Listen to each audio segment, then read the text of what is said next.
శర్మ గారు ఏమండి? Hello, good morning.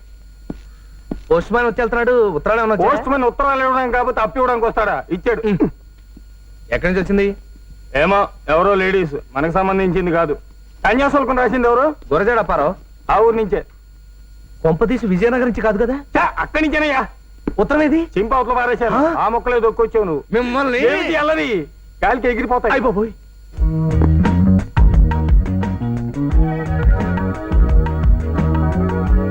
మా మావయ్య మీ గురించి అంతా చెప్పాడు. విన్నాక నా సంతోషం అంతా ఇంత కాదు. ఎప్పుడెప్పుడు కలుద్దామని ఎంత ఉబలాటంగా ఉందో తెలుసా?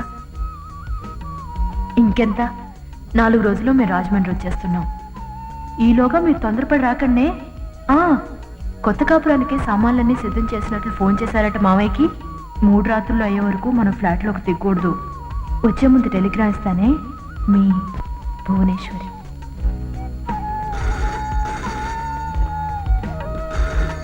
హలో, ఎవరు? భాగ్యమా?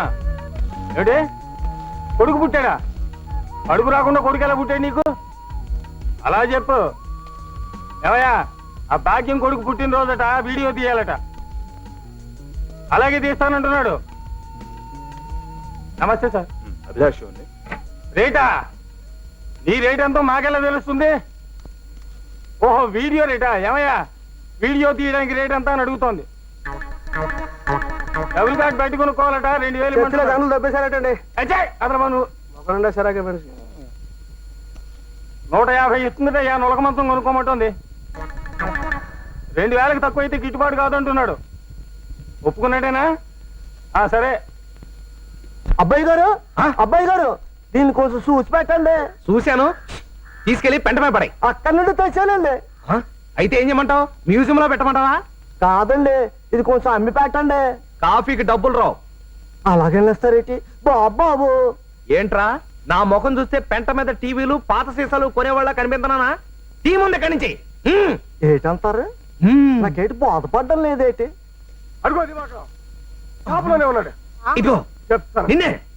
ఇదిగో పెంట మీద టీవీలు ఇలా ఏదండి? చూడరే, పైన డొక్కు తప్ప లోపల నాకు తెలబేటి తెలుసు కదా. 116 ఇస్తాను. ఇదిగో, ఆ నిద్ర గన్నేరు చెట్టు కింద కాసేపు నిద్రపో. భాగ్యం ఇంటి నుంచి భక్త ప్రహ్లాద్ క్యాసెట్ తీసుకొచ్చావా? అమెరికా క్యాసెట్లు అన్ని తీసుకొచ్చావా? ఏమి మరి సొంతంగా అతికిచ్చావు? సొంతంగా హలో, ఏమన్నా నీ అప్పసొత్తు అనుకున్నావు? అసలు ఏమన్నా నిన్ను క్యాసెట్లు ఇచ్చినారంటే ఇలాగే తగలే.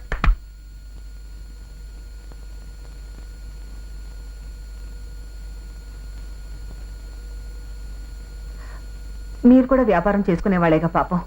ఎంతకాలం ఊరుకుంటారు? చెంపలు వాయించాడనండి. ఇచ్చాడా సరే సరే, లేకపోతే ఏదైనా ఒక విలువైన వస్తువు పట్టుకెళ్ళిపోండి. అప్పుడు గాని వీడికి బుద్ధి రాదు. అంతేనంటారా? సరే, నీ సంగతి తర్వాత చెప్తా. 1/2 కిలో పచ్చిమిరపకాయలు పరపరా నవ్వులేశాను. మంటెత్తిపోయినాను. కమాన్, అర్జెంట్ గా సిటీ బాకి లేకపోతే ఈ షాప్ లో ఏం పట్టుకెళ్ళిపోతానో నాకు తెలియదు. అయిపోయి మూర్తి గారు కావాలంటే వీసీఆర్ పట్టుకెళ్ళండి, లేకపోతే మా శర్మ గారు చూపించట్టుగా ఈ కెమెరా పట్టుకెళ్ళండి. ఇదిగో ఆ క్యాసెట్లన్నీ పట్టుకెళ్ళండి. నా షాప్ అంతా పీకేయండి. అంతేగాని ఈ టీవీ మాత్రం పట్టుకెళ్ళదు సార్. ప్లీజ్ ప్లీజ్, టీవీ కావాలి. ఇదిగో శర్మ గారు, మూర్తి గారు కాళ్ళు చేతులు పట్టుకోండి. నాకు టీవీ కావాలి. మూర్తి గారు, నా షాప్ అంతా అమ్మి పట్టుకెళ్ళండి, కానీ ఈ టీవీ ఒకటి మాత్రం వదిలేండి. జీవితాంతం దీంతో బతికేస్తాను. కావాలంటే మీ కాళ్ళు పట్టుకుంటాను. నాకు టీవీ కావాలి. దీని ఖరీదు 58,000 రూపాయలు. పొద్దునే షేక్ అబ్దుల్ ఖాన్ గారు పంపించాడు. దుబాయ్ నుంచి ఈ టీవీ షిప్ లో దిగింది. ఈ టీవీ మాత్రం పట్టుకెళ్ళకండి సార్. అయితే పట్టు సైకిల్ పట్టుకెళ్ళిపోతా.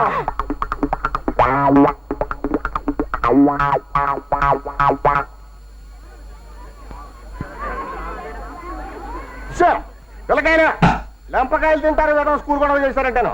ఎవరిలాగా వాగుతుంటాడు. ఏంటి అల్లరి? నువ్వు అల్లరి తప్పుకోపో. స్టీరింగ్ పాడైపోద్ది. స్టీరింగ్? ఇది దుబాయ్ టీవీ. దుబాయ్ టీవీ అయితే బొమ్మ 2 పక్కలు కనిపిస్తుంది. అది కాదు. ఏది కాదండి, నువ్వు కూర్చోమన్నా. దగ్గర వచ్చేసింది. అది కాదు, దీని సెటప్ అంతా వేరు. నీకు తెలియపోతే నువ్వు నోరు మూసు కూర్చో. నువ్వు ఊరుకోవా? నువ్వు కూర్చోమన్నా. మెయింటైన్ చేయడు. ఇప్పుడు నేను టీవీ ఆన్ చేస్తాను, అంతా చూడండి. సైలెన్స్. ఇప్పుడే స్విచ్ ఆన్ చేశాను. మొదట సౌండ్ వస్తుంది, తర్వాత బొమ్మ వస్తుంది, ఆ బొమ్మల్ని చూసి మీరు రెచ్చిపోయి విపరీతంగా డాన్స్ చేస్తారు. చూసుకోండి చూసుకోండి. అమ్మ దీని మీదేటిది?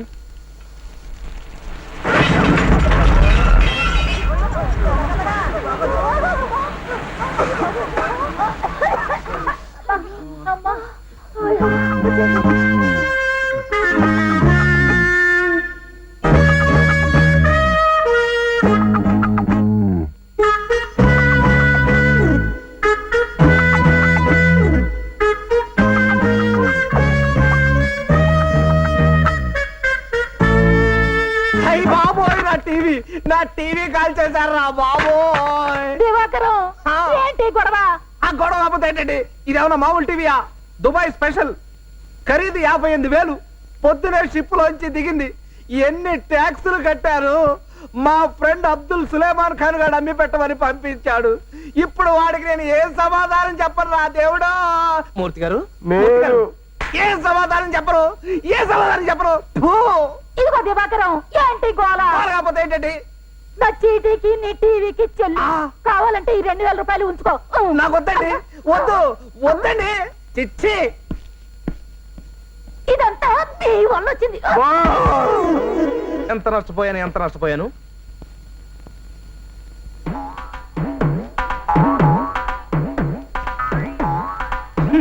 ఏంటిది? అబ్బాయి గారు, నష్టపోయింది మీరు కాదు, నేను. ఏంటంటే ఇది? నా టీవీని 52 ఏళ్ళకి అమ్మేసుకుని ఖర్చు 116 రూపాయలు ఇస్తారా? ఎంత అన్యాయం అండి. ఏంటంటారు? అది నా తెలివితేటలతో నేనమ్మింది. నాకు గాని కోపం వచ్చిందనుకో, నిన్ను తారు డబ్బాలో ముంచేసి మేడ్ ఇన్ మలేసియా అని అమ్మేయగలను. అమ్మో, చూడు, ఈసారి ఏదన్నా పెంట మీద వీసిఎర్లాడుతుంటే పట్రా, అమ్మేసి 50-50 తీసుకుందాం. ఏటా అంటావ్? దివాకరం, ఎలాగైనా భాగ్యంతో మాట్లాడి ఈ వేళ అరేంజ్ చేసావు అనుకో. అబ్బా, ఈడు భాగ్యానికి అవుతాడో లేదు కానీ నాకు మాత్రం. వెళ్దాం పదండి.